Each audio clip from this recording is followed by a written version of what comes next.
नमस्कार दोस्तों। कल राजस्थान हाई कोर्ट ने राजस्थान एसआई भर्ती 2021 को कैंसिल कर दिया और आपने देखा होगा कि दो नेता तो श्रेय लेने के चक्कर में आपस में लाइव डिबेट में भिड़ गए और उसके बाद सोशल मीडिया पे समर्थकों की लड़ाई बेहद चली हुई है कि भर्ती का रद्द किया जाना सही है या गलत है।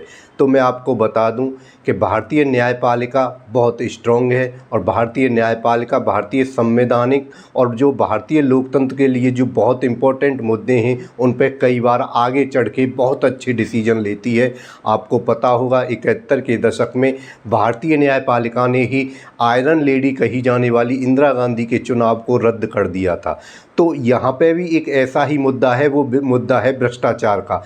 इस भ्रष्टाचार के मुद्दे पे आप देखोगे कि सभी राजनीतिक पार्टियां अपनी चुनावी राजनीति के लिए चमकाने के लिए घुटने टेक देती हैं। जो पार्टी फ़िलहाल सत्ता में है वही पार्टी जब सत्ता में नहीं थी तो गहलोत सरकार की सारी भर्तियों को फर्जी बता रही थी और आज तक आपको पता है कि इस सरकार ने अभी तक एक भी भर्ती को रद्द नहीं किया है गहलोत सरकार की को। और जो एसआई भर्ती कल जो हाई कोर्ट ने कैंसिल की है, रद्द की है, आपको पता होगा कि सरकार ने उसके ऊपर कमेटी बनाई थी और उस कमेटी ने ये रिपोर्ट दी थी कि भर्ती को रद्द नहीं किया जा सकता। अब मैं आपसे ये पूछना चाहता हूँ कि क्या उस कमेटी में योग्य लोग नहीं थे? क्या उन्होंने ये नहीं बता सकते हमें कि उन्होंने किस आधार पर ये रिपोर्ट दी थी कि भर्ती को कैंसिल नहीं किया जा सकता? और जब उन तर्कों के आधार पर जब उन्होंने भर्ती को कैंसिल करना मुनासिब नहीं समझा तो वो तर्क उन्होंने हाई कोर्ट में क्यों नहीं रखे कि भाई ये भर्ती कैंसिल नहीं की जा सकती? अब बहुत सारे लोग सोशल मीडिया पे आपस में झगड़ रहे हैं और अपने अपने तर्क दे रहे हैं कि मेरा तो मौसी का लड़का ईमानदारी से लगा है, मेरा पड़ोसी ईमानदारी से लगा है। अब यहाँ पे मुझे ये आप एक बात और बताओ कि जो पेपर 10 दिन से पब्लिक डोमेन में है वो किन लोगों ने पढ़ा है और किन लोगों ने नहीं पढ़ा, इस बात का डिसीजन कैसे होगा? जिन लोगों को आप ईमानदारी का सर्टिफिकेट दे रहे हो वो सर्टिफिकेट आपने किस आधार पर बनाया है वो भी बता दो, और वो नहीं बताओ तो कम से कम वो लिस्ट तो आप दे दो जिनके आधार पर जिन लोगों को आप ईमानदार घोषित कर रहे हो वो लिस्ट ही सार्वजनिक कर दो कि ये लोग ईमानदार हैं। तो अभी क्या है, एसओजी जांच कर रही है और जांच में अगर वो लोग पकड़े जाते हैं तो फिर आप उनकी बेईमानी का आपको अपने ऊपर आरोप लेना पड़ेगा कि भाई ये लोग तो हमने ईमानदार घोषित किए थे, एसओजी ने इनको क्यों पकड़ लिया? जिन लोगों को एसओजी ने पकड़ा है आपको पता है आधे से ज़्यादा लोग संलिप्त हैं, एसओजी की रडार पर हैं। और जिन लोगों को एसओजी ने पकड़ा है मैं उनके पक्ष में भी 50 लोग ऐसे गिना सकता हूं जो ये कहेंगे कि वो इंसान ईमानदारी से लगा है। तो ईमानदारी का आपके पास क्या सर्टिफिकेट है? क्या आपने अपनी सरपंच से सर्टिफिकेट बना लिया है कि वो आदमी ईमानदार है, वो ईमानदारी से नौकरी पाई है? एक भ्रष्टाचार है जो सिस्टम में पूरी तरह से घुस गया है।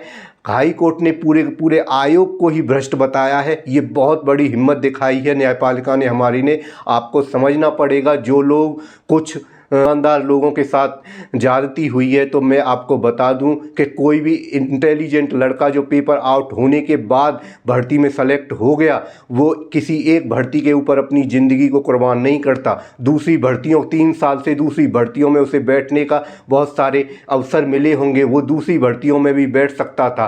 और तीसरी बात ये है कि अगर आप ये कह रहे हो कि हम ईमानदारी से किसी भर्ती में लगे हैं तो आपको पता है कि वो भर्ती हाई कोर्ट में उसका केस चल रहा है। तो क्या आप हाई कोर्ट पे ये प्रेशर करने की कोशिश कर रहे हो कि हम ईमानदारी से लगे हैं, इस वजह से तुमको हमारे पक्ष में ही डिसीजन देना पड़ेगा? तो इस वजह से हाई कोर्ट में सुनवाई का कोई मतलब ही नहीं रहा अगर हाई कोर्ट को तुम्हारे ही पक्ष में डिसीजन देना है तो इस देश में आपको पता होगा कि आरोपों के आधार पर लोग 3-3 साल जेल काट के आए हैं और उसके बाद वो बरी हुए हैं। अब मुझे बता दो कि उनको क्या कंपनसेट मिलना चाहिए?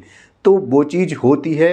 तो आप ये नहीं कह सकते कि भाई हमारा रिश्तेदार या हमारा नातेदार वो ईमानदारी से लगा है इस वजह से भर्ती को कैंसिल नहीं किया जा सकता।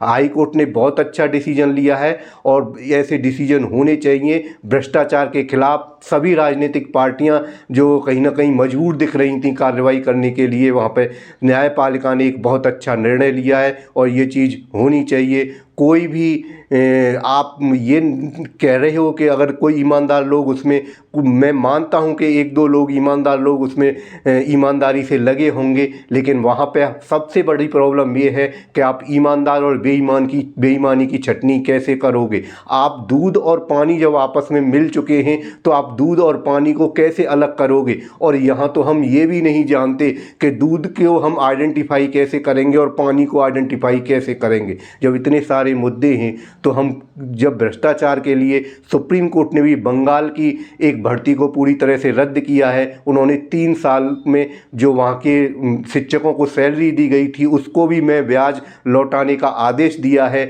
आपने देखा होगा उत्तर प्रदेश में 3 साल तक थर्ड ग्रेड नौकरी करने वाले शिक्षा मित्रों को भी सुप्रीम कोर्ट ने निकाला था।